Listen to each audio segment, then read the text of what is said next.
mga pangarap, san man umabot tayo. Bati ko rin ang mga tagapagpakinig ng programang Buhay OFW ngayon sa DWDD 1134 Armed Forces Radio. Mabuhay kayo mga OFW, mga bayani ng Pilipinas. Okay, magandang buhay Luzon, Visayas, Mindanao. Narito naman po tayo sa programang Buhay OFW ngayon, Bantay at Kasangga. Ito po si Terry Alpa at syempre po isang oras tayong magkakasama-sama. Pero bago lahat, tayo po yung napapakinggan sa DWWD Armed Forces Radio, ang boses ng Kawal Pilipino. And of course, batiin muna natin ang ating mga kababayan, pero bagong lahat, ang ating muna pong partner. Walang iba po, kundi ang founding chairman po ng Bantay at Kasangga ng OFW Global. Walang iba kundi si Ka Albert Guanzon. Hello, Ka Albert. Yes, magandang araw po sa ating mga ka-OFW, mga Bantay at Kasangga ng OFW International, kung saan mga sulok ng mundo. At magandang araw po sa ating mga kasundaluhan. Yes. Okay, Chairman, pakilakas mo ang iyong mic or boses para marinig yung maganda mong boses. Okay, at syempre batiin natin ating mga kasama sa Komisyon ng Wikang Pilipino from the Office of the President Malacanang. Syempre po, congratulations. Tayo po yung kanilang media dyan po sa KWF, Commission of Wikang Pilipino. Tayo po ay nagpro-promote, syempre, pag sinabing KWF, ang ating pong salita ay Tagalog na Tagalog. Ayan. Founder, Chairman, ready ka na ba na mag-Tagalog? Yes. Kaya mag-Tagalog dahil kahit ako'y Bisaya, kailangan ko talaga mag-Tagalog. Dahil sa ating programa sa KWF. KWF. Ipapromote natin ang salitang Tagalog, Pilipino. Yes. Ayan, siguro sa ating mga nakikinig ngayon sa apat na sulok ng mundo, sa ating mga tagapanood at sa ating mga tagasunod, viewers and followers yan, at sa atin pong lahat, ay magandang buhay. Saan man kayo naroon, anumang oras dyan sa inyong kinaroroonan, kayo po'y nanonood sa programang Buhay OFW ngayon, Bantay at Kasangga. At syempre, kaya sinabing Bantay at Kasangga, andyan po ang ating Pangulo o ang tawag sa founder. Siya po yung nagtaguyod o nagbuo nitong Bantay at Kasangga. Sabi nga, ano ba yung inyong yung parang adhikain dyan sa Bantay at Kasangga? Ano ba yung adhikain natin dyan? Helping? Tulungan? Oh. Tagalugin mo nga yun, yung helping OFW. Diyan ako nahirapan ka, Tere. Sige nga, ano'y mo muna sa English para ma-translate natin. OFW. Kasi, naguluhan ako ngayon eh. Kasi kung bakit ang abakada nawala na yung K. So, C. So, medyo magulo na ako ngayon. Okay. So, anyway. Congratulations muna at batiin natin ang ating commissioner ng Wikang Pilipino, Commission ng Wikang Pilipino, si Commissioner Benji Mendillo, no? Mendillo siya. Yes. Ayan, napakabait po. Yes, napakabait po niyan. Siya po yung ating kasama doon. Siya po yung ating pinaka leader doon. Namumuno. Ayan. Okay. Yung Bantay at Kasangga, ano ba yung nila? Helping OFW is our way, helping OFW is our life. Ayun. Tagalogin natin. Okay. Tulungan mo ako mag-Tagalog. Tagalogin natin yan. Tulungan mo mag-Tagalog. Ang pagtulong sa ating mga manggagawa sa ibayong dagat ay ang ating kasama sa ating buhay. Buhay. ang ating gawain sa buhay. Gawain sa Ayan, buhay. ayan. Kailangan tayo yung, yan po yung isa sa ating advocacy, ang mapalawak po ang wikang Pilipino. Kasi po kami po yung media po ng Komisyon ng Wikang Pilipino. Yes. Na nandyan po ang opisina sa loob po ng Malacanang. Kaya kailangan Malacanang. kami po yung unang-unang magiging modelo na magsalita ng wikang Pilipino. Ayan, Pilipino. ayan si Founder Albert, si Chairman Albert na pipilipitan din kasi Bisaya daw siya. Okay lang yan. Kaya yan. Okay. So, Yes. pag-usapan natin, ano yung mga naging kaganapan na ginawa po ng Komisyon ng Wikang Pilipino, yung mga kinoverage natin. Kasi, papalaganap na natin yan, di ba? Lalo na sa mga kababayan natin sa ibang bansa na English speaking na, nakakalimutan na po yung ating wika. So, ano ba yung, Yes. yung gagawin natin dyan? Ang kagandahan nito sa ating programa, no, sa ating drama, pwede na tayong makialam sa mga ahensya ng pamahalaan. Ano ba yung batas na yun? Lalo Batas 335. Batas 335. Executive Order 335. 88, Executive Order 88, naging batas na 335. Yes. So, Ayun. ito po yung ano natin. Executive Order means yung 335. Yes. Executive Order, sa Tagalog bang executive, ano ba yun? Sabihin mo na lang na may batas ang Komisyon ng Wikang Pilipino, batas 335 na nagsasabing pag wag kang lumabag sa batas. Kaya sundin mo ang batas 335, naku, nag-Espanyol naman ako, na patutupad mo ang ating wikang Pilipino sa mga ahensya ng ating pamahalaan. Lahat po yan, Yes, lahat. kasi lahat po yan, kasama ng mga kapulisan yan. Pwede tayo sa kanila, sa kanilang mga report, puro English. So, kailangan na tayong makialam dyan. Yeah. Yan, Oo. Bakit kailangan ng Tagalog sa ating pong, number 1 po, sa ating pong mga kapulisan, sa mga presinto? Bakit? Kasi may mga kaso na nabanggit sa atin si commissioner ng na merong isang babae na parang naabuso o merong naging krimen o may ginawa sa kanya na siya ay pipe, di ba? Hindi naman mapaliwanag. Isa yun sa sinusulong. Dapat merong lengguwahe, sign language sa English. Ito po yung bawat sasabihin ay alam basahin ng ating mga pulis doon sa complaint na lamesa nila.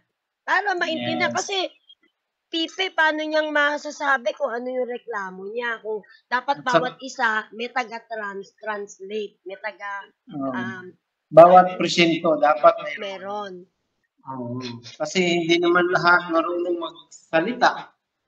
Hindi marunong mag-umintindi sa ibang lingwa, lalo na pagdating sa English at lalo na yung sa sign language, kailangan po talaga na magkakaroon sa bawat presinto. So, at na-schedule natin ni Commissioner ito sa TP ng Kapulisan sa buong...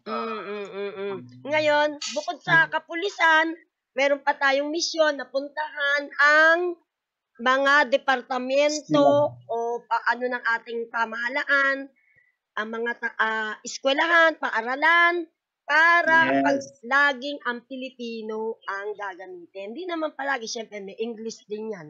Dahil kailangan din yan pagdating sa foreign, banyaga, banyagang mapunta ka. Kaya lang, huwag kalilimutan ang wikang Pilipino. Laging nandyan yan.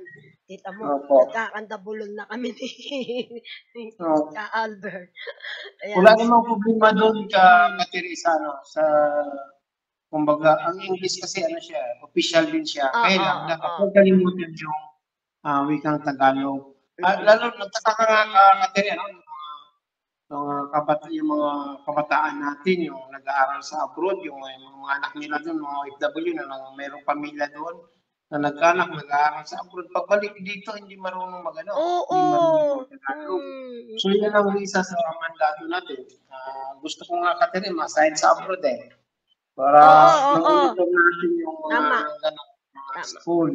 Mm-mm. Yes. Tama yan. At, At saka di ba yung ating pinuntahan noon sa nakaraan sa Sheraton, nagkaroon ng gawad, di ba? Gawad sa Gabi ng Parangal, di ba? gabi na Ah, parang nila. At doon ay kasama po yung ating mga pipi at bingi sa binigyan ng award. Nakapagbabanggit, nakakapagsambit ng mga tula kahit pipi, tinatranslate. Kaya sinama po ng KWF yan kasi nga ang ating mga pipi na mga dapat sa Filipino, meron din silang taga-translate ng mga sinasabi. Di ba yung gaganong-ganon, di ba? Lahat sinasabi, no? Importante yun. Kaya yun po, yung gandang balita po ito para sa mga pipibingin na ating mga kababayan. Kasi po, kayo po ay kasama na dun sa Komisyon ng Wikang Pilipino na Yes, sinusuportahan. napakahalaga po talaga Kateri, yung mga ganong klaseng tao na nakakatuwa dahil pinapansin talaga ng gobyerno. Kasi nakikita nila marami na pong sample na kailangan. Hindi lang po sila, hindi lang po talaga, ang narinig ko kay Commissioner is hindi po sila part ng PWP, di ba? Iba yung nila, yung kasarian nila. Oo. Hindi ba yun kasi mayroon silang may tinatawag sa kanila yung pipit sa bingi na meron silang sila doon sa PWP. Hindi ba yun yung mga natin? Kaya pinapapurihan natin ang KWF sa pagiging aktibo na mapalawak at mapabatid sa ating mga kapwa Pilipino na dapat nating gamitin palagi ang ating Pilipinong wika. Ayan, wikang Pilipino. Wikang Pilipino. Oo. Yes. Ayan. Kaya kahit dun sa mga makikita mo may English diyan, yung mga notice, yung mga nagbibigay ng sign, dapat meron daw yan na nakasulat na Pilipino. Diba? Katulad sa ibang bansa, may English, pero may lengguwahe din nila. Diba? Nila, may Arabic, English, Arabic. So, ang gusto ko nga mangyari, Catherine, itong mga recruitment agency natin, di ba may mga kontrata yan? Dapat lagyan din nila ng Tagalog dyan. Kasi maraming umalis, lalo na po yung mga household worker na umalis. Hindi nila, marami naman hindi man sa, yung maraming kasi na hindi gano'n nila naintindihan yung English. So, dapat talaga sa Tagalog, nakasalit sa Tagalog yung nandoon, napanood doon sa kontrata para malaman nila kung ano talaga yung trabaho nila. Kasi po yung trabaho ng worker. Bago nila pirma, mabasa nila ng maayos, hindi lang po yung pirma na sila.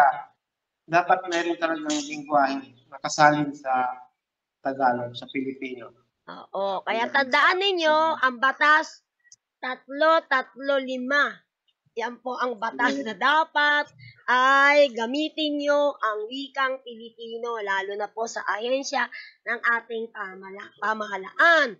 Ganon din po sa ating sandatahang Pilipinas, yung Armed Forces of the Philippines.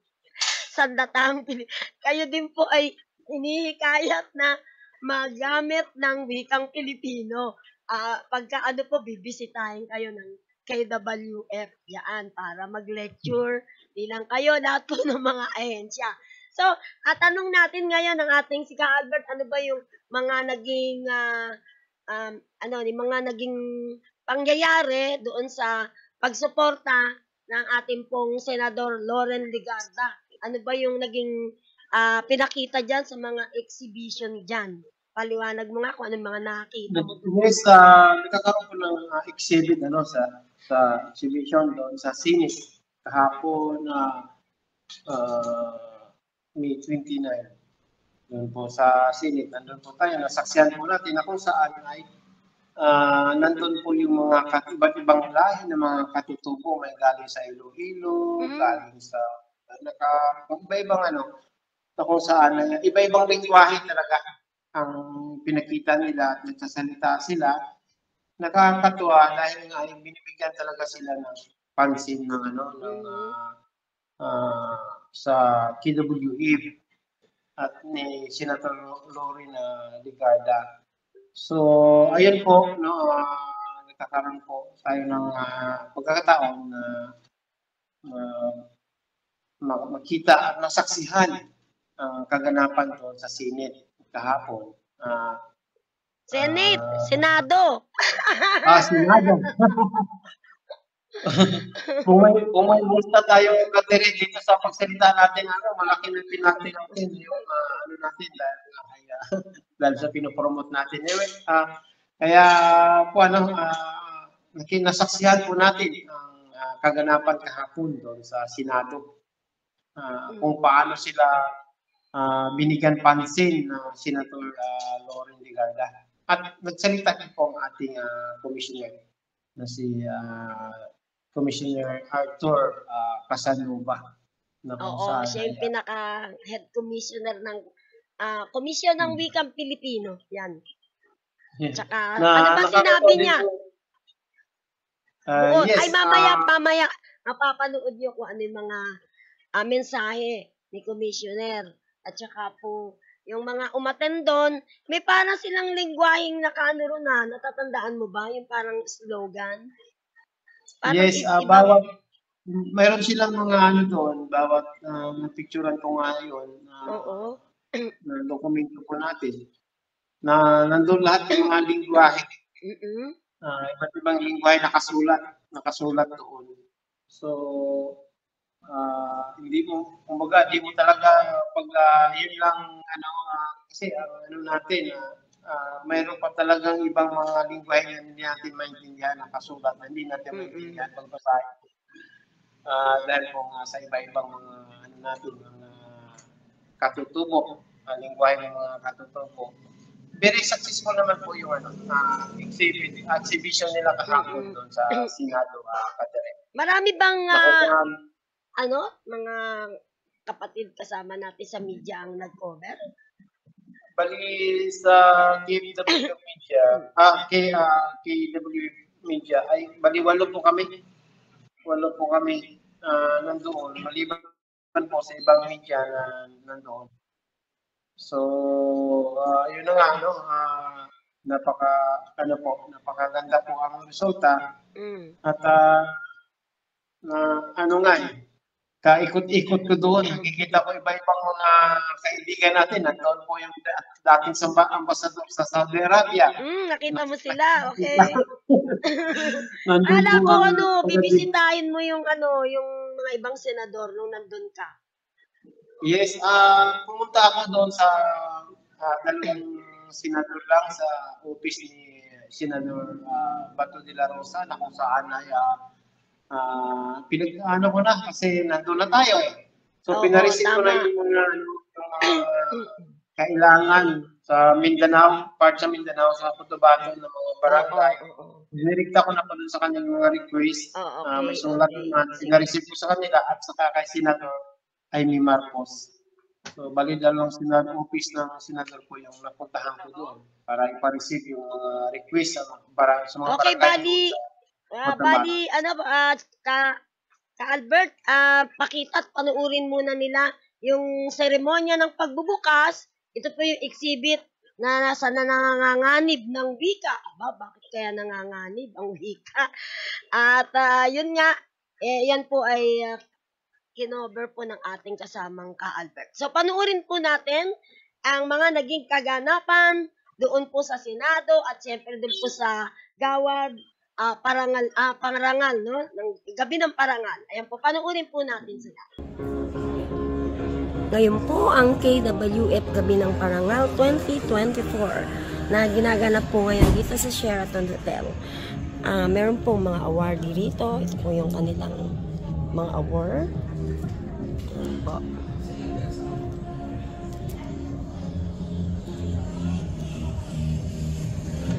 Ayan, at mga aklap. Ito po ang mga aklap na napakarami po kayong matututunan pag inyong binasa. Ayan. Yan. Ito po ang Sheraton. Yan po ang dito na po sila. Ito yung ating partner, si Train ng Philippine News Agency. Yung Philippine News Agency, Philippine News TV. Ano ka ba? Ayan, nag-picture tayo. Yeah.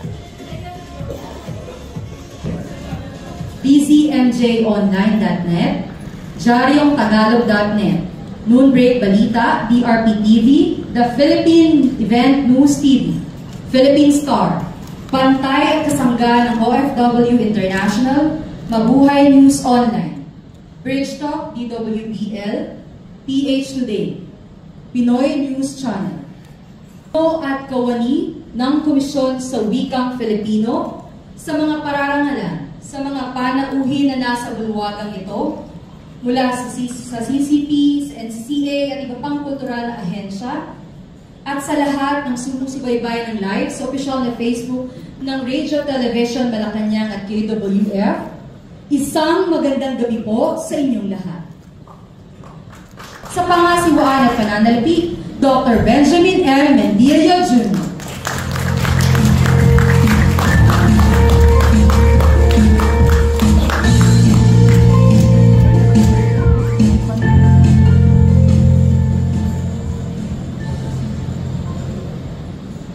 Sa maalam na pagbati sa lahat ngayong pagdiriwang ng buwan ng Panitikan 2024. Nalulugod ako sa ng aking mga kasamahan na bagong hirang at inilagay ng ating Pangulo na naririto po ngayon. Mari po ba natin patayin sila?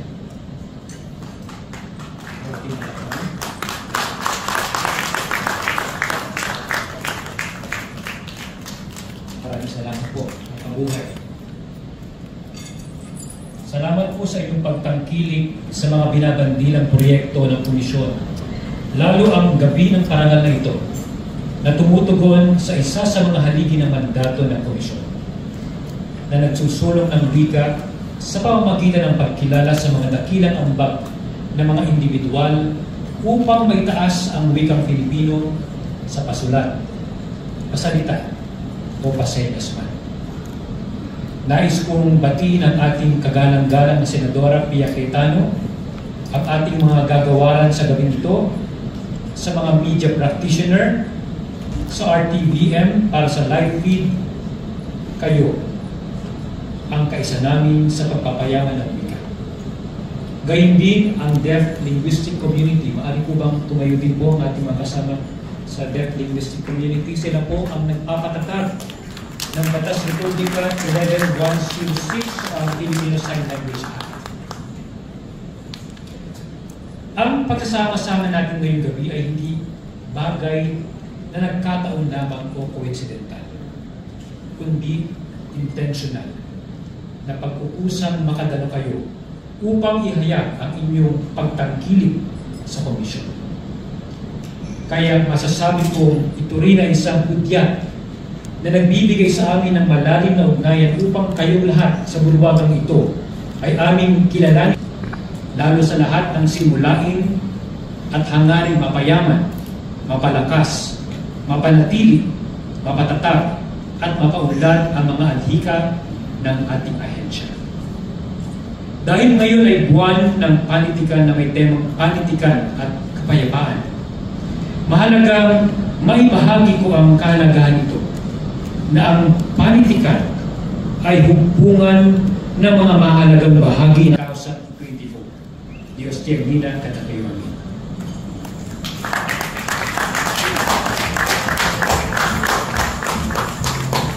Maraming salamat po, Commissioner Mendillo.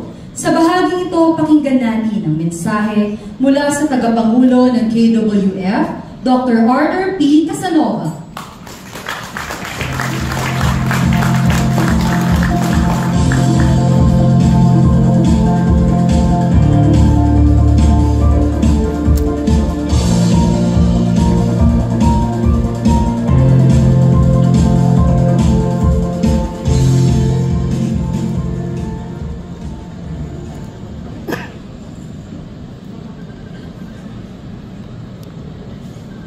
Isang mapagpalang gabi po sa ating lahat. Tunay pong napakamahalaga at nakahulugan ang gabi ito. Dahil po nagkasama-sama tayo upang parangalan ang ating pong mga magagaling na mga manunulat at ating pong ipagmamalaki ang kanilang mga galing ngayong gabi dahil ibigyan po natin ng gawad parangal at mga premyo ang nagwagi sa iba't ibang mga timpala na ating pong itinaguyod sa Komisyon sa Wikang Pilipino. Siyempre po, ako ay lubos na nasisiyahan at ako po ay talagang labis-labis ang paggalang at paghanga sa ating pong mga nagwagi sa iba't ibang contest o patimpala. Siyempre po, ako po ay nagugala dahil paparagalan po natin unang-una ang mga nagwagi ng Makata sa taon. Ngayon din po, ating pong pinagmamalaki palagi ang ating contest sa mga traditional na tula. Katulad ng Dalit, Diona at Tanaga. Ganon din po naman, pinagmamalaki na para sa mga nagwagi sa iba't ibang timpala. Ngunit sa lahat po, nang lumahok sa iba't ibang contest.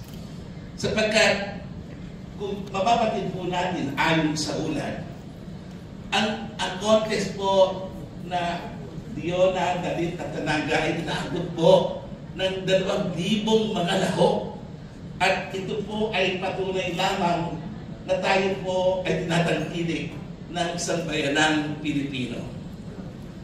Ngayong gabi, ako po ay nananalig na magiging makahulugan, makabuluhan, at makasaysayan ang ating pagtitipon-tipon at pagdiritan. Ako po ay muling nagpapasalamat sa inyong lahat, lalo na po sa ating mga komisyoner na narito ngayon. Sa ngalan po ng Komisyon sa Wikang Filipino ay nagpapasalamat ako sa inyong lahat. Narito po ang mga kasapi ng lupong tagapagpaganap. Kabilang po dito sina Commissioner Benjamin Mendivil Jr. at si Commissioner Carmelita Abdurrahman at ang inyong lingkod. At ngayong gabi makasaysayan ang ating pong pagtitipon ngayon dahil narito po kapiling natin ngayong gabi ang 4 na bagong komisyoner na kumakatawan po sa iba't ibang wika. Nariyan po ang ating bagong komisyoner mula sa Pangasinan na kumakatawan sa wikang Pangasinan, si Dr. Melchor Ortega. Narito din po kapiling natin ngayong gabi ang kumakatawan sa wikang Kapampangan, walang iba kundi si Dr. Reggie Cruz.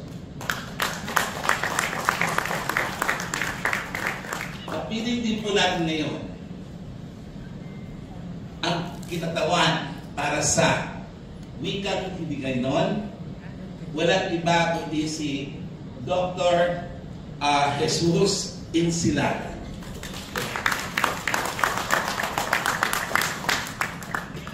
Kabilang din po sa 4 na bago si Dr. Christian Tan Neri Aguado na kumakatawan sa Timog Pamayalang Punturan sa Mindanao. At syempre po, masaya tayo dahil ang iba pa pong mga commissioner ay kapiling natin, siyempre po, nariyan po ang ating kaagapay at talagang masayang kasama. Walang iba kundi si Commissioner Hope S.U.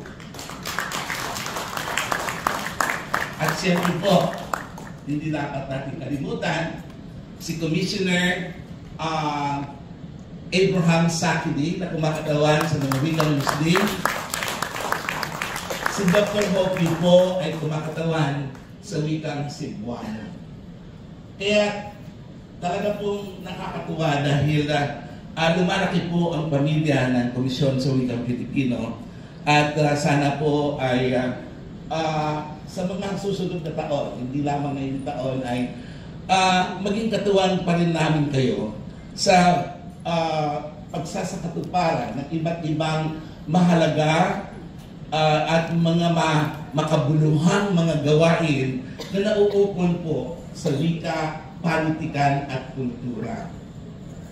Sa inyong lahat, sa lahat ng mga panauhin at mga katuwang ng Komisyon sa Wikang Filipino, sa pagdaraos natin ng Gabi ng Parangal, maraming salamat.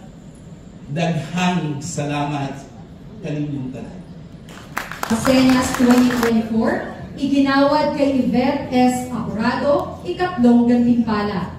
Dahil sa kanyang mapanghikayat na akda sa mahalagang papel ng kapayapaan, sa lipunan at para sa mga mamamayan sa pamamagitan ng malikhaing pagsenyas gamit ang Filipino Sign Language sa kanyang tulang kapayapaan para sa mga Pilipino. Ipinagkaloob ngayong ika-17 ng Abril 2024, kaugnay ng pagdiriwang ng Buwan ng Panitikan 2024 KWF Gabi ng Parangal na ginanap sa Sheraton Ballroom Newport, Lungsod, Pasay, nilagdaan ng lupong tagapagpagina. Dito nagtipon ang matatayong nakaisipan sa loobin, mithi at mayamang karanasan ng nakalipas. Sa pamamagitan ng panitikan, nakapaglalakbay tayo pabalik sa nakaraan at nakikilala ang mga paham o henyo ng kahapon at nadadala ang malakay. I've been blessed kasi na-inspire ako. Nagkaroon ako inspirasyon na tumayo sa inyo. At grabe, itong parangal nito talagang sa mga naging profesor ko sa Departamento ng Filipino at Panitikan ng Pilipinas sa Pilipinas, kina Sir Vlad, Sir Joey, Sir Michael at Sir Arlo. Sa aking mga magulang, kina Mara at Ares, sa aking mga kapatid, kina Aya at Ara, sa aking mga kapamilya, kaibigan, kina Andy, Lance, RC Bench, Christian at iba at hila at pinusuan para ngayong taon. Dahil dyan, ang aming pasasalamat sa KWF, mula sa pamunuan hanggang sa mga kawani, sa mga bumubuo ng hurado, at sa ating kapwa manunulat para sa pagkakataong ito. Muli, maraming salamat at mabuhay po kayo. Ang paksa tungkol sa patuloy na degradasyon sa kalikasan. Marami na rin karanasan, mapait, matamis, mapakla. Ang nailikha ng kalikasan sa pag-iral ng tao. Sa aking koleksyong Samuho ng iyong kabaong, maibabaw ng mga guho ng kahapon, tinangka kong isatitik ang karanasan ng pakikipaglaban sa karapatan ng kalikasan, ng pakikipaglaban sa karapatan ng aming komunidad, lalo na ang karanasang nagmula sa aming lalawigan. Sinikat ko kong isatitik ang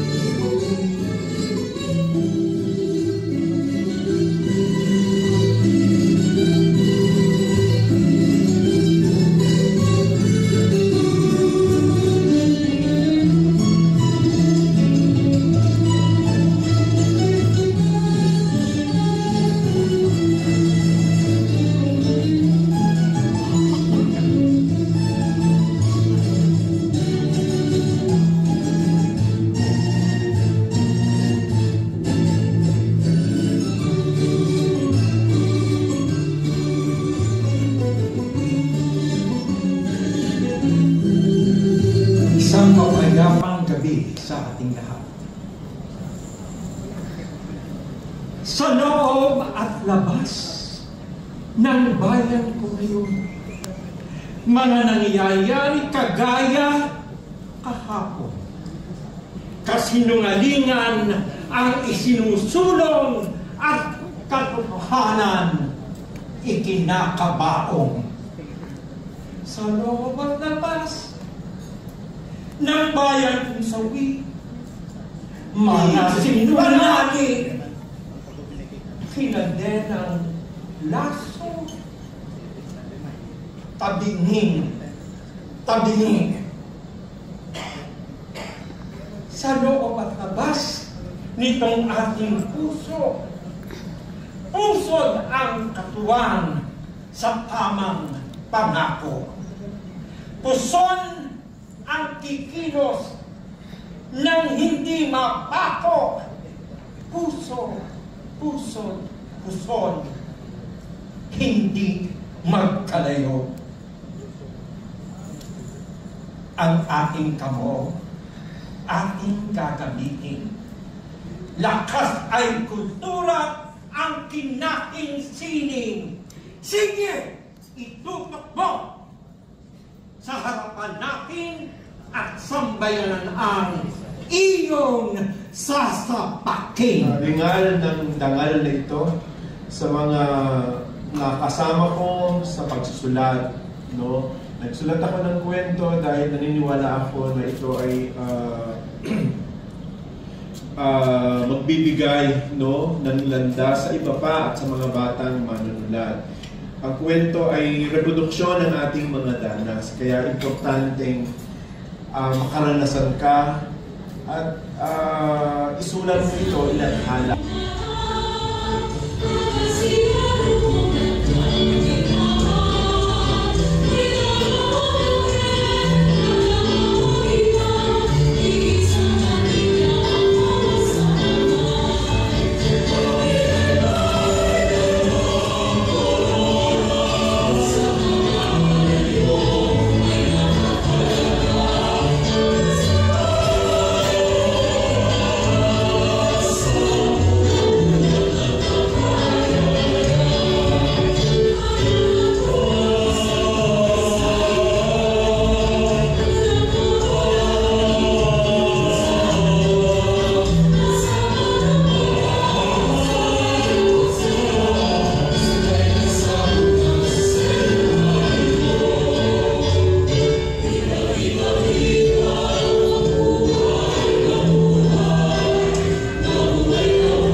Sa wikang Filipino, 10 ng mga kasama namin komisyoner, kami po ay labis na nagagala sa pagkikisa sa institusyonal na programa ng tanggapan.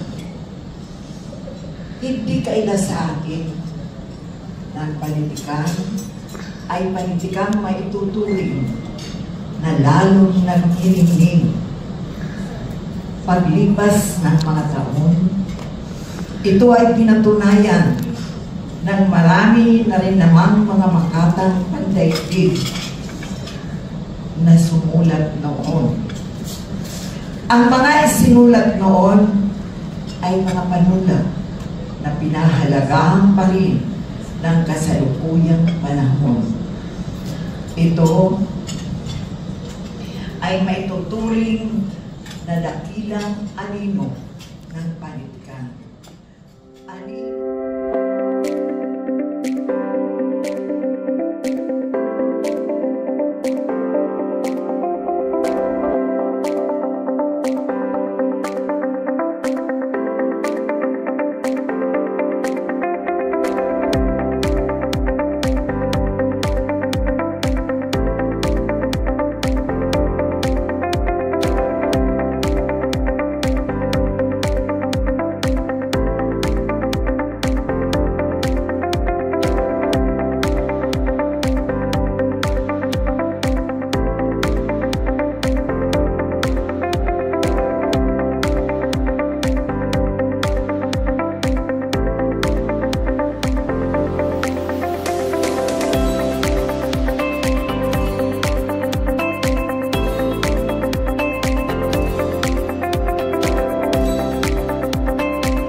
ating pong Komisyon ng Wikang Pilipino. Ayan, napanood po ninyo ang napakagandang ginagawa ng ating KWF.